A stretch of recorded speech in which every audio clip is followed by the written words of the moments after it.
My first question is about emotional intelligence. 4 years ago, you uploaded a video on emotional intelligence.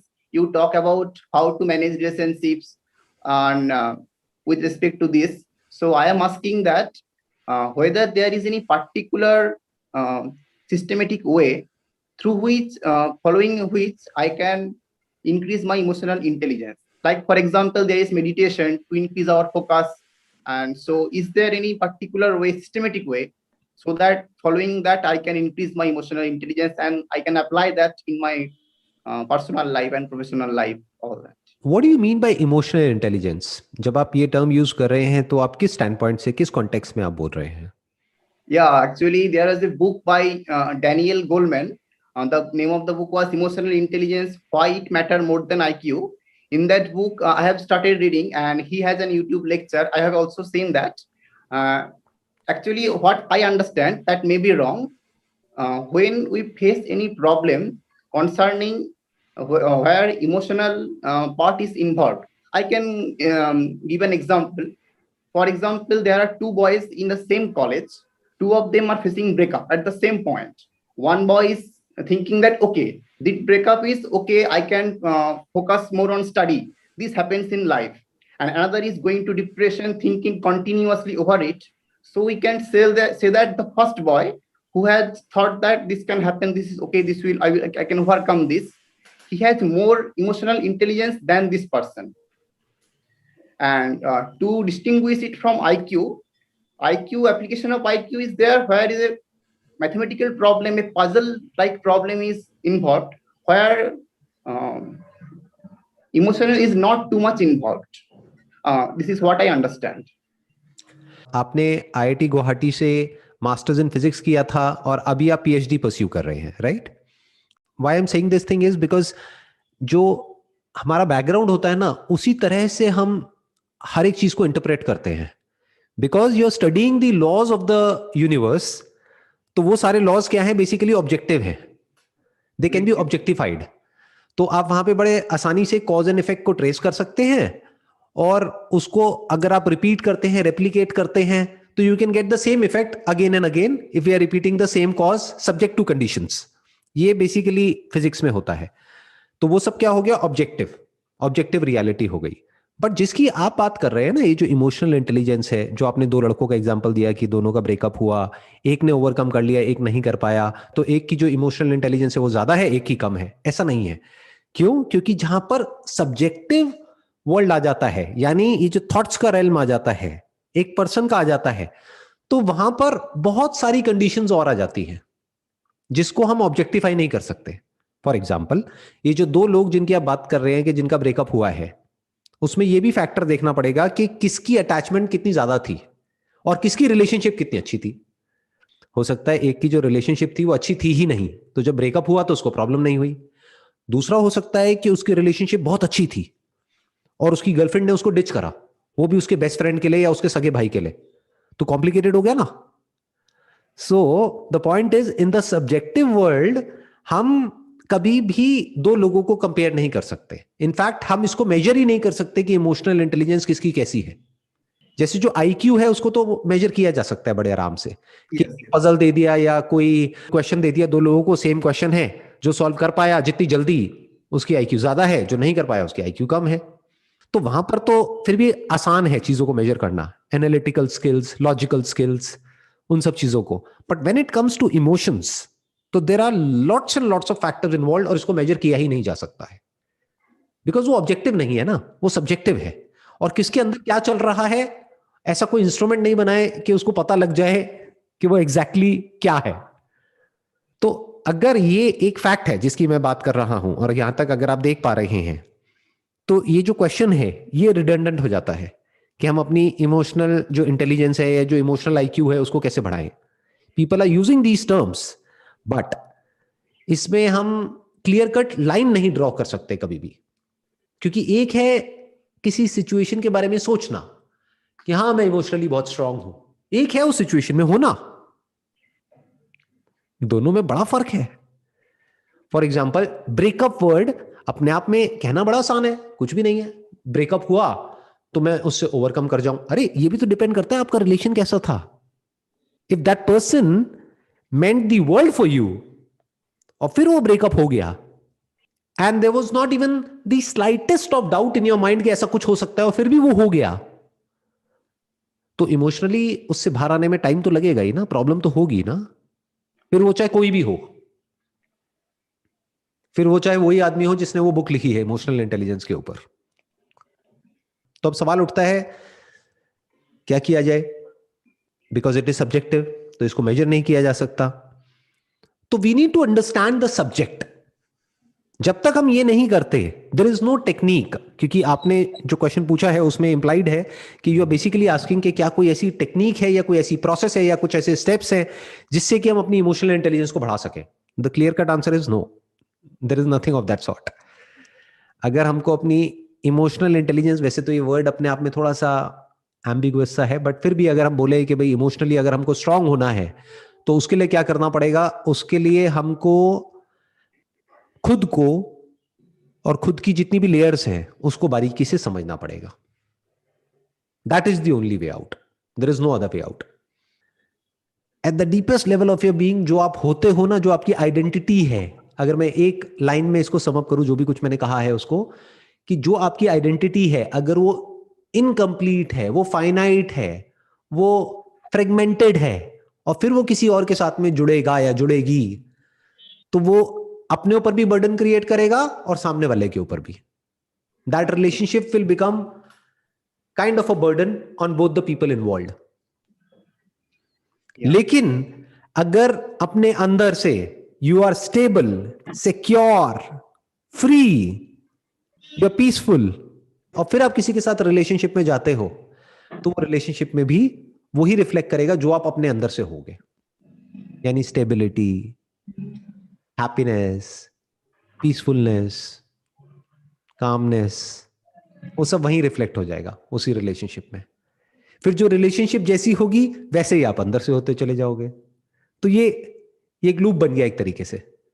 जैसे आप अंदर से हो वैसे ही बाहर रिफ्लेक्शन है आपकी जो रिलेशनशिप्स हैं उसकी। अगर अंदर से आप पीसफुल हो तो आपकी रिलेशनशिप्स भी पीसफुल है, right? I had a second question about how important the asking of who I am.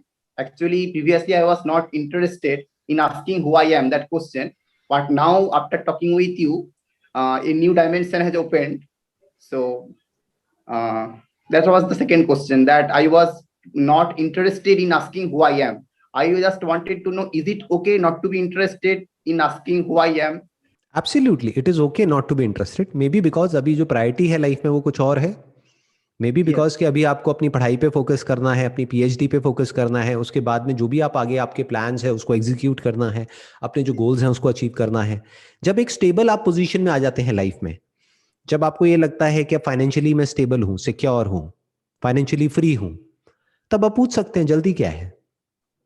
There must not be any kind of hurry in asking this question. This is the most fundamental question. There is no second thought about it. Because सोचो, इस physical universe के जितने भी laws हैं उसको आप समझ जाते हैं, जो ऑब्जेक्टिव यूनिवर्स है उसको आप समझ जाते हैं, जो वैसे आप कभी भी नहीं समझ सकते। Because the instrument through which you are perceiving is limited. Every instrument is limited. हर इंस्ट्रूमेंट की अपनी एक लिमिटेशन है। आप पीएचडी कर रहे हैं तो आप बड़े अच्छे से समझते होंगे इस चीज को। सिर्फ इंस्ट्रूमेंट्स की नहीं, हमारे थ्योरी में बोलते हैं कि थ्योरी का भी एक लिमिटेशन है, सिर्फ इंस्ट्रूमेंट्स का ही नहीं। उस थ्योरी को भी कॉन्ट्रडिक्ट किया जा सकता है या चैलेंज किया जा सकता है if we look at the same situation from a different stand point. So that theory is nothing but a stand point. What is a stand point? Either the instrument through which we are perceiving, whether that is micro और macro. So basically क्या हुआ कि जो instrument है वो भी limited है, and the object of perception appears to be different the moment we change the instrument. Yes, that happens. And ultimately it is all connected to the observer. जो quantum में आप पढ़ रहे होंगे, quantum mechanics, right, quantum physics. That is the main topic in MSc physics. तो आपके क्या thoughts है वेव पार्टिकल थ्योरी के बारे में? In standard physics, wave particle theory, the same object sometimes can behave as an wave, and the different kind of circumstances, the same object can behave as a particle. For example, if I talk about electron, if we shoot the electron in an electron receiver, which can receive electron and send the message that electron is received. then that will act as a particle. But if we do a double slit experiment, if we pass many electrons through a double slit and try to find the interference pattern, how the electrons are being overall being collected on a pattern, that shows an wave-like character. So same thing is showing something, sometime wave-like character, and sometime exactly same thing is showing particle-like character. So there is a dual nature in the particles and waves, both cases. और अगर spiritual perspective से देखा जाए तो इसका answer जो है वो आपको स्पिरिचुअलिटी में मिलेगा आगे जा करके। ये जो डुअल नेचर है ना जिसकी आप बात कर रहे हैं, reality basically it appears to be something else the moment there is an observer, और जिसको हम ऑब्जर्वर बोल रहे हैं that is not an observer, that is the instrument of observation. यानी हम जो वहां पर प्लेस कर रहे हैं, हम कैमरा प्लेस कर रहे हैं, क्योंकि जो इलेक्ट्रॉन्स है जिसको फायर किया जा रहा है उसको तो हम अपनी आंखों से देख भी नहीं सकते हैं। So there is no conscious observer per se for that matter. हम उसके इफेक्ट्स को देख पा रहे हैं, हम उसकी परछाई को देख रहे हैं, हम एक्चुअल में तो उसको देख ही नहीं रहे हैं। Am I right? Yes, yes. Number one, we are seeing through an instrument, and number two, we are seeing the contact of the electron with a wall. तो we are seeing the contact. अगर उस wall को भी हटा दें तो camera क्या देखेगा?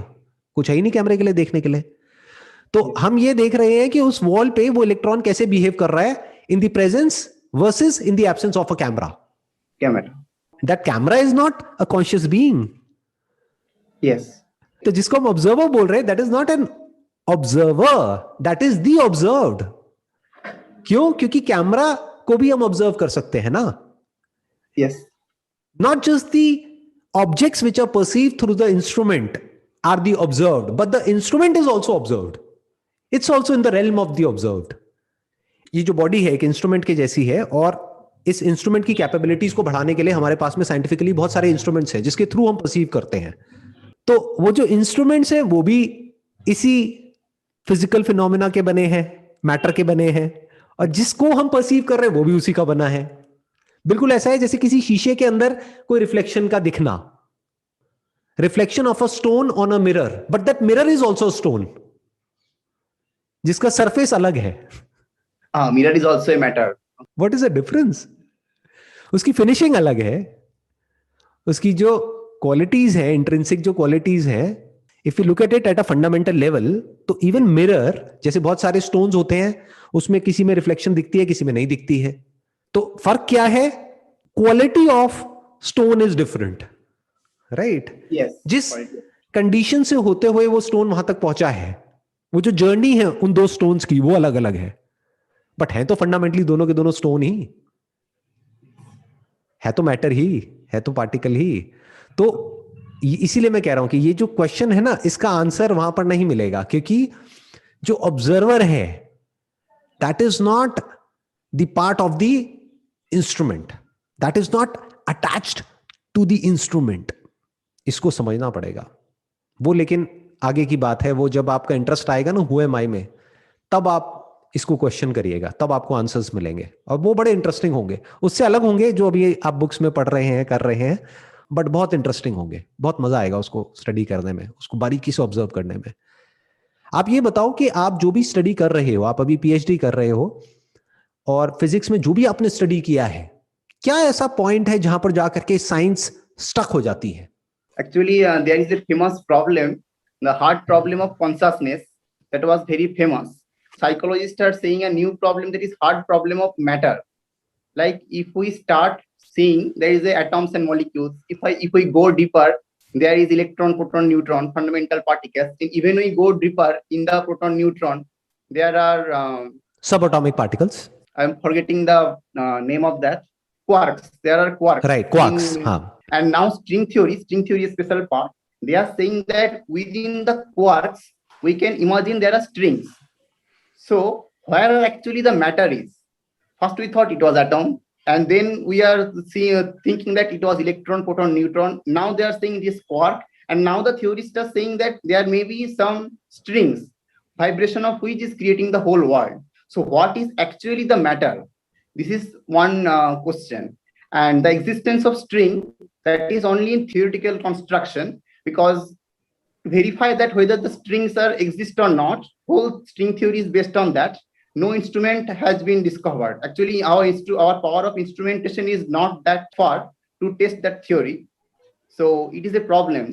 Where is the matter? It is a problem.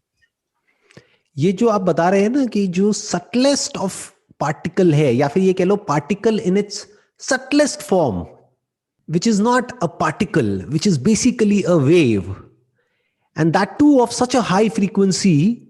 तो अगर आप फ्रीक्वेंसी को बढ़ाते चले जाओ, वेवलेंथ को कम करते चले जाओ, तो एक ऐसा पॉइंट आएगा, क्या होगा आप बताइए? I cannot distinguish between the peaks, and the wavelength is so small.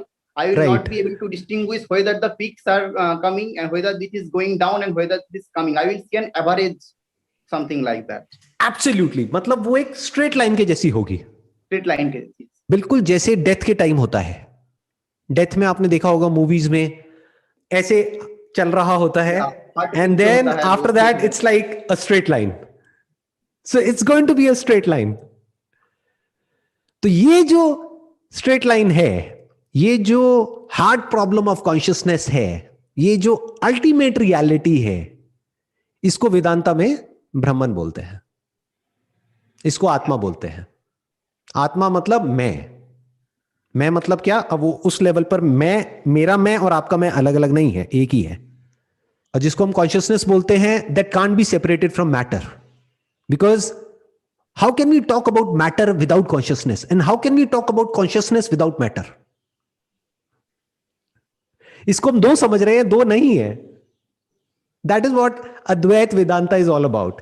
इसने शुरू ही वहीं से किया है. जो अद्वैत वेदांत है ना, वो वहीं से शुरू करता है जहां पर जाकर के साइंस खत्म हो जाती है, जहां पर जाकर के वो स्टक हो जाती है. यानी क्या? डुअल. बिकॉज साइंस क्या कर रही है? मेजर कर रही है. अब मेजरमेंट क्या होता है? For you to measure there must be an instrument of measurement. अब एक इंस्ट्रूमेंट से देखोगे तो कुछ और है, दूसरे इंस्ट्रूमेंट से देखोगे तो कुछ और है. एक पॉइंट से देखोगे तो पार्टिकल है, दूसरे पॉइंट से देखोगे तो वेव है. अब आप कहोगे वेव है या पार्टिकल है? वो वेव भी है और पार्टिकल भी है. जब कोई परसेप्शन होता है तब हम कहते हैं कि मैं हूं. This is the hard problem of consciousness. गहरी नींद में क्या होता है? वेकफुल स्टेट में क्या होता है? ड्रीम में क्या होता है? That needs to be understood at an experiential level, not theoretically.